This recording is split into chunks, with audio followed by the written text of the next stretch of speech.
Sikh Federation. Thank you for those kind words to Binderjit Singh.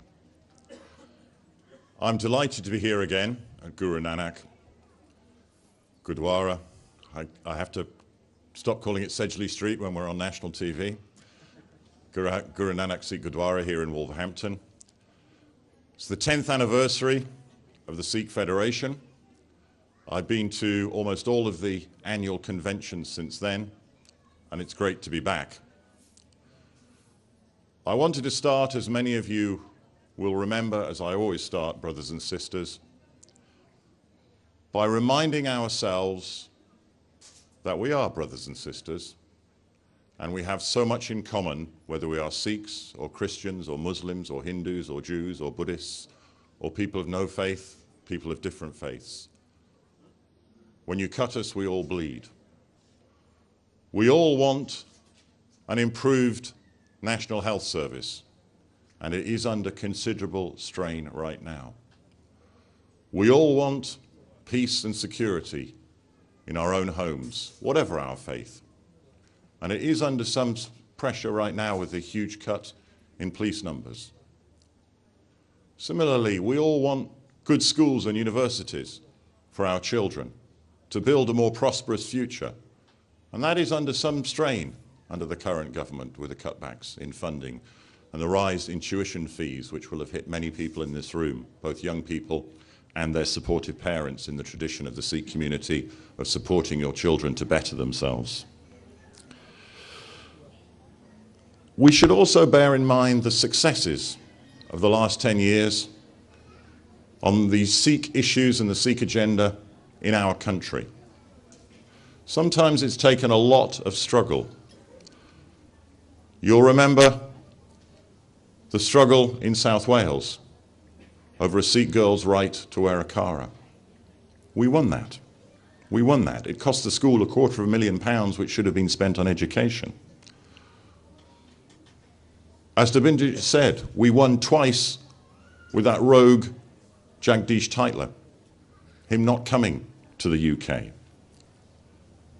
We've won, finally, on not being searched if you are a Sikh when you go into the European Parliament and having your kopan removed. That took years.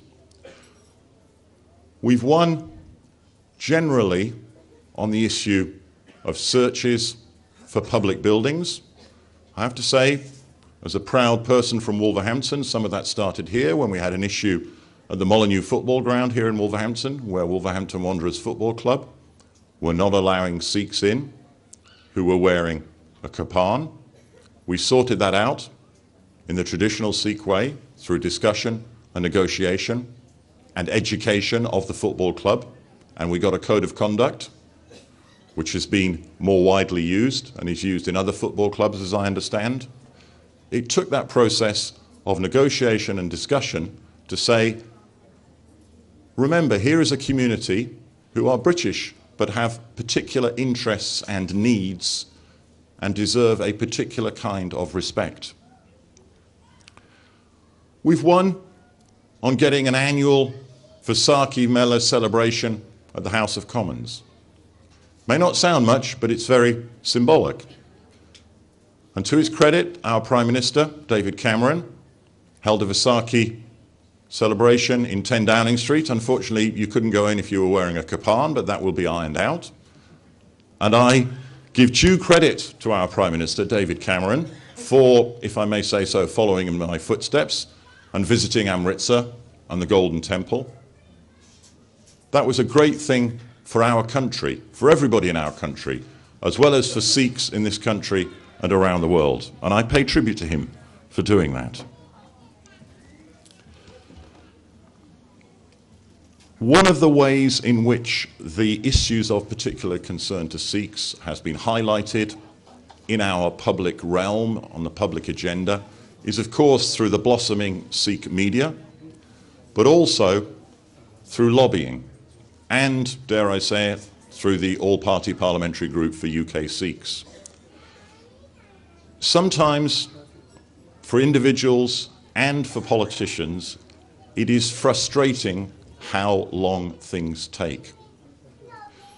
But when we look at hundreds of years of the history of Sikhism, thousands of years of the history of Christianity, and tens of thousands of years of history of humanity, sometimes we're a little hasty to want all the changes instantly or tomorrow. It takes time, and I urge you to bear that in mind, to keep up the pressure on your representatives through organisations such as the Sikh Federation, because without that pressure, things will not spontaneously change. But if you keep that pressure up, things will change. So that, for example, as many of you may have experienced, entering a public building, if you are wearing a kirpan, in many, not all, but many parts of the UK, is no longer a problem. The Equality and Human Rights Commission issued guidance on that, pushed by politicians who were pushed by organisations like the Sikh Federation. But we need to do more in the future, and I urge you, brothers and sisters, to keep up the lobbying. Keep up the lobbying not just on the big issues, which are important, like the National Health Service, education, crime, but also on issues which are important to you as Sikhs. So we need, for example, a statutory code of practice on searches for those entering public buildings, whatever their faith. We need to keep up the pressure and continue the magnificent work which has been done over the unjust incarceration and death sentence on Professor Devindipal Singh Bulla. We need to keep up the pressure for justice for the victims of 1984. Both the storming of the Golden Temple and the assassination of Jarnail Singh Bhindranwale, and for the pogroms across India in November and December 1984, where hardly any individuals at all have been brought to justice.